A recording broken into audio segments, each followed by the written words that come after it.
বিসমিল্লাহির রহমানির রহিম। হে সমস্ত জগতবাসী, বিশ্ব আধ্যাত্মিক জ্ঞান সঞ্চার দরবার শরীফ হইতে আমি চাঁদনী চিস্তি আমার লক্ষ্য আমার মুর্শিদ কেবলা গাউসুল আজম শামীম আলী চিস্তির দরবার হইতে আজকেই কিছু তত্ত্বকথা আলোচনা করব। আজকের আলোচনাটি হলো শরীয়ত থেকে হাকিকত মারিফতকে আলাদা করি। চলুন আলোচনাটি শুনে ফেলি।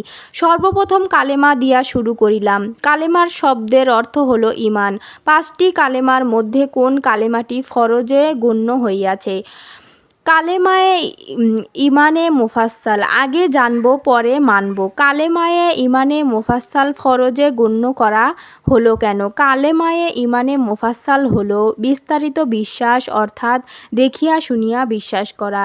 এই কালেমার দাওয়াত নবীজি দিতেন। এই কালেমার দ্বারা মুসলমান হয়। এই কালেমার দাওয়াত সকল মুমিনে দিয়া যাচ্ছে। এই কালেমার এত দাম কেন? এই কালেমা কি জাত নাকি সিফাত? যদি জাত হয় কিভাবে জাত, কিভাবে সিফাত হয় কিভাবে সিফাত? কালেমায়ে ইমানে মুজমাল সংক্ষিপ্ত বিশ্বাস, যাহা না দেখিয়া বিশ্বাস করা। কালেমায়ে ইমানে মুফাসসাল দেখিয়া এবং শুনিয়া বিশ্বাস করা। কালেমায়ে জাত কিনা সিফাত তাহা যদি আমরা নিজের মধ্যে দেখতে পাই তবে আমরা জানতে পারিব। তাই বলা হইয়াছে, সমস্ত ইবাদতের আগে নিজেকে চিনতে হবে।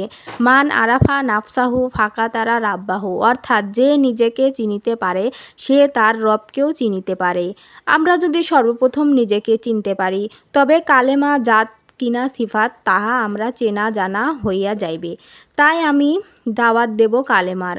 আমি না দেখিয়া শুনিয়া না শিখিয়া নিজে অন্ধ হইয়া অন্যকে কিভাবে পথ দেখাইব শিখাইব?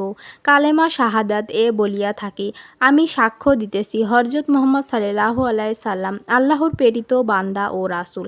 কালেমায়ে ইমানে মুফাসসাল অনুসারে ফরজ হিসেবে মানি, তবে তো ইহকালে এবং পরকালে না দেখিয়া সাক্ষ্য দিলে হবে না। যেমন একজন অন্য একজনকে খুন করিয়াছে, কোর্টে গিয়ে যদি সাক্ষ্য দেয়, যদি খুন করতে দেখি নাই শুনিয়াছি, ওই ব্যক্তি সাক্ষী জজের কাছে গ্রহণযোগ্য হইবে কি?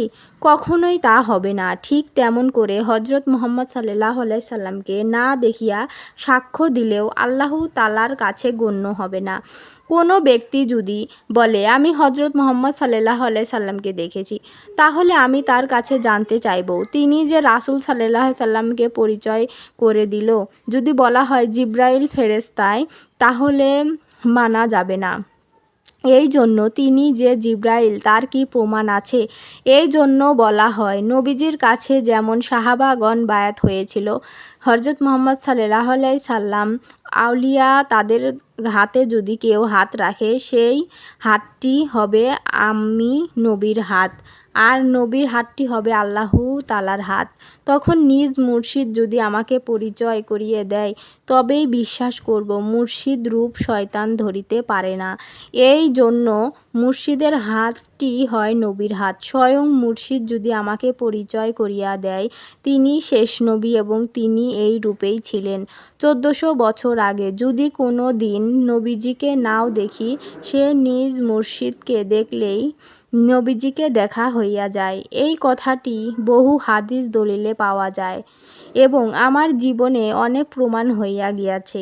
নিজ মুর্শিদ আমায় যদি বলেন তিনি জিবরাইল, সেই দিন আমি হব পূর্ণ দেখিয়া শুনিয়া বিশ্বাসী। হে সমস্ত জগতবাসী, আজকে আপনাদের সামনে যে আলোচনাটি করলাম সেই আলোচনাটি কেমন লাগলো?